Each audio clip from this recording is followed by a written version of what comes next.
Ito na guys, pinagsama-sama ko ng ating mga future breeders, no? Kita nyo naman, tumatrabaho agad ang ating barako. Ayan. So 1, 2, 3, 4, 5, 6, 6 na female, isang male. Kita naman kung saan ang male dyan. Ayan. Pinagsama-sama ko na lahat sila. Hiniwalay ko yung mga kapon na lalaki, no? Para naman hindi magulo. Tsaka ipipure organic kasi natin yung mga lalaki kasi para malinamnam.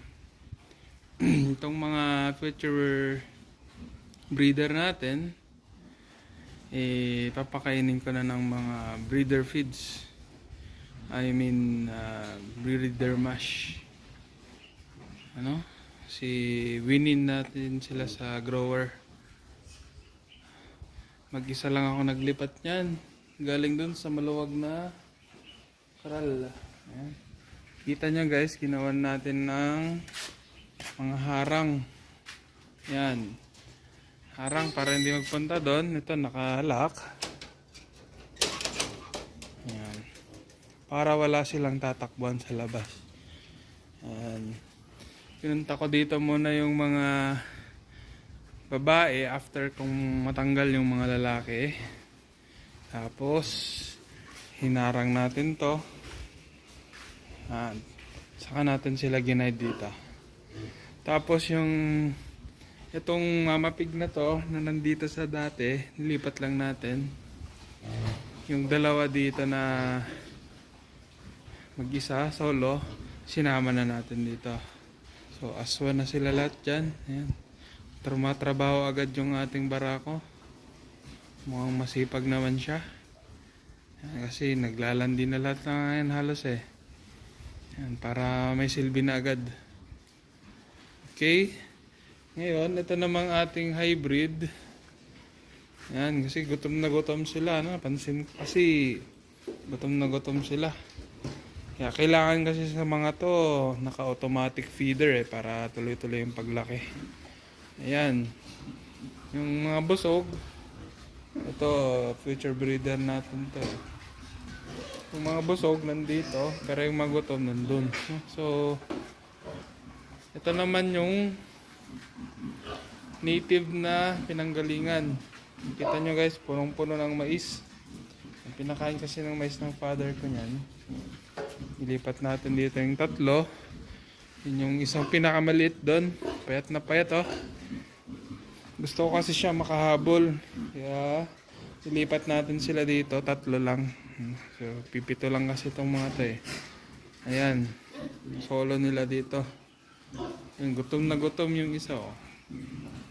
So yung grower feeds na natira, kalahati, ilagay natin dyan para mag-ad libitum sila. Okay. Dito naman, yan, hinarangan ko din para hindi sila magpunta dito. Akyat lang tayo guys. Ayan, malalaki na rin yung mga biik. Okay. Papakita ko sa inyo din yung pinanggalingan ng mga native. So, dito na yung manok. Hinuli ko pa yan. Tatlo. Ayan. Tapos dito rin yung mga pato. Hindi ko na mahanap yung isa. Tatlo dapat yan eh. Tapos ito yung ating biik. Bagong panganak. So ayan na siya. Kakaawa naman siya pero nilit ng mga babies. 5 babies lang. Okay. Yun lang. Mamaya siguro ilipat ko din yan. Mga manok, pagod na ako. So kailangan nang mag-lunch. Gutom na rin. Medyo malalaki na rin yung ating piglets doon. Lapit ng nawalay. Ito nating inahin.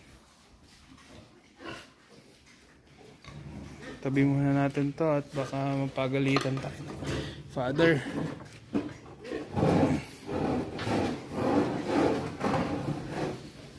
Actually, hindi ko pinaalam na pilipat-lipat ko sila. Yan. Mukhang nag-aaway-aaway na sila doon.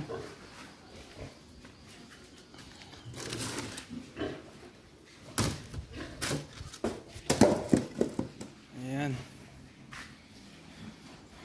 Kain ng gutom dito. Problema dito. Nag-aaway sila. Sete.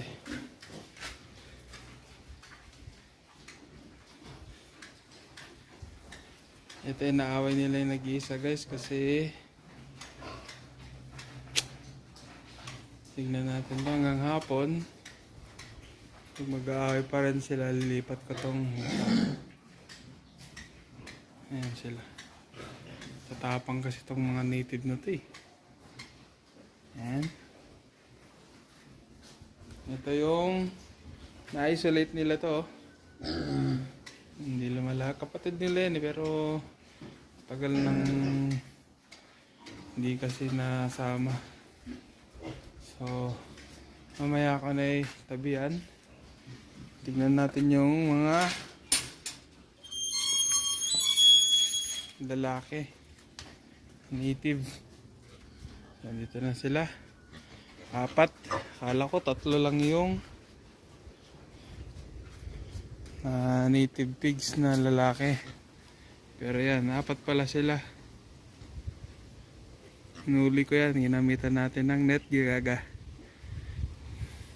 Parang yung tinuro ng father ko na nung nilipat namin tong mga to doon sa loob. So, mamaya pakainin natin sila. Dito kasi papakainin ko sila ng mga silages. Okay. Yan. For meat natin yan. So, lipat tayo dito. Naririnig ko nag-aaway talaga sila. Titignan natin kung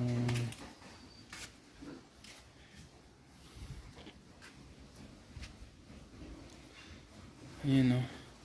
Kita nyo naman yung mga ari nila. Puro babae yan. Nag-iisa lang talaga yung lalaki. Kitang kita talaga naka-isolate yung ating ano. Ito busy busy yung lalaki. Ayan.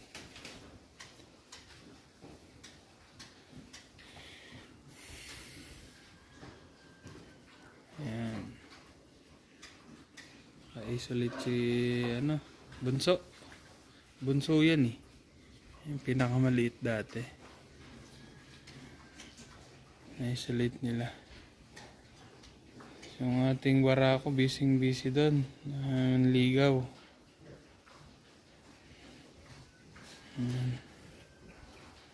Sana magkaayos lahat ng mga to. So Saturday ngayon, bigyan natin sila ng 2 araw. Starting today. Pagka hindi pa rin, kukunin ko to. Ilipat ko. Ayan guys.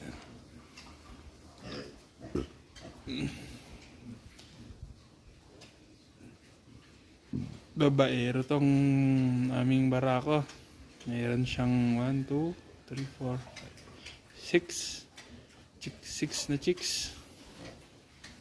Ayan. Hindi niya kapatid yan. Ayan na nga ba sinasabi ko. Yan yung bully oh. Pinakamalaki. Ang malaking babae. Binubully. Pero magkasing body weight lang sila oh. Mas malaki pang ata si bunso eh. Problema kasi bait din yung bunso ano. Hindi lumalaban. Ayan. Feeling ko buntis na tong bully. Ayan. Kita na sila. Tingnan natin hanggang hapon. Tinitignan ko kasi kung bibigay yung pinangharang natin doon sa gate eh. Kasi baka magsama-sama na yung nanay nila doon. Mag-away-away sila. Yan. Medyo ano sila sa atin. Nakabahan pa kaya nakatalikod pero yun na. Tingin ng tingin si Bunso. Buti na lang matapang si Barako. Ay, sasakyan pala niya. Hindi yan nagpapabuli eh. Ayun, sumasama na yun. Si Bunso doon sa gitna. Sana maging close na sila. Lahat na yan. Okay.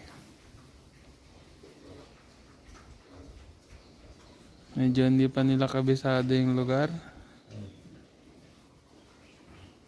Yan.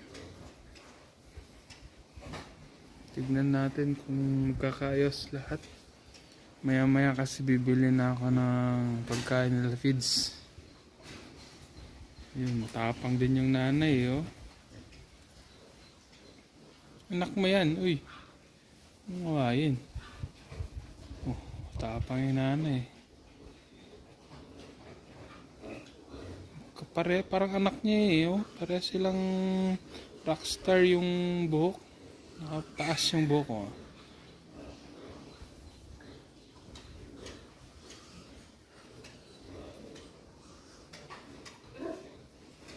Kawawa yung Barako natin, liit pa eh oh. Pero nagawa niya ng paraan.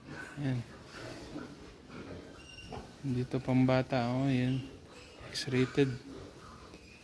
Ayan yung paano mag-meet ang native. Ayan.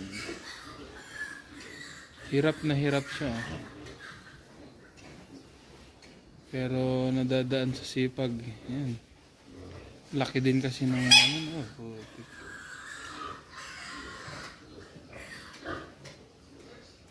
nakawawa talaga si Bunso eh.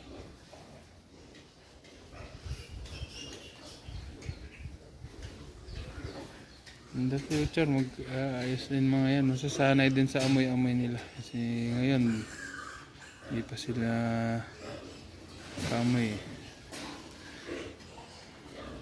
Lalaban yung nanay.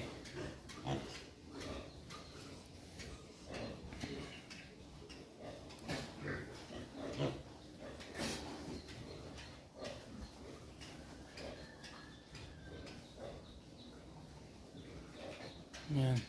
Parang nag-reunion yung mag-anak.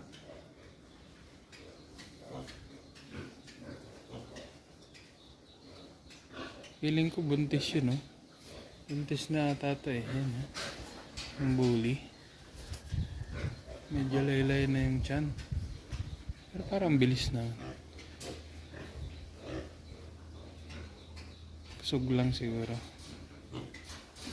Yan. Tingnan natin si Bunso kung magiging okay na sila. Titignan natin yung doon. Ayun, kain sila ng kain guys. Yan yung gusto ko. Natutuwa ako pag ganyan kain sila ng kain eh. Para bilis lumaki. Hindi lang ako natutuwa sa wallet ko. Mabilis maubos ang kanyang laman. Kailangan ko nang bumili at wala nang stock. Yan guys, for babae.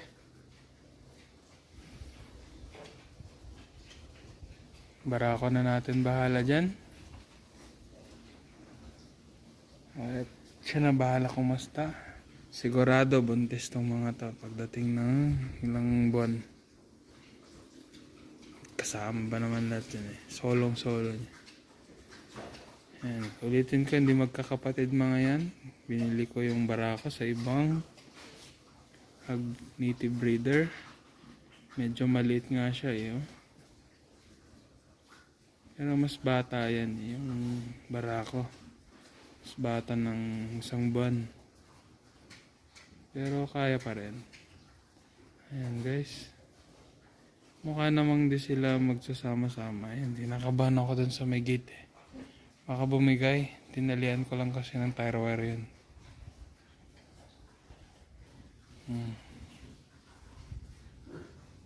Ayan na. Iba-iba. Itong si ano ba to? Si Adonis. Iba-ibang babae.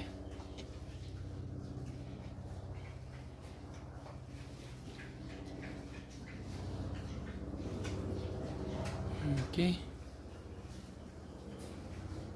Ayan. Thanks for watching.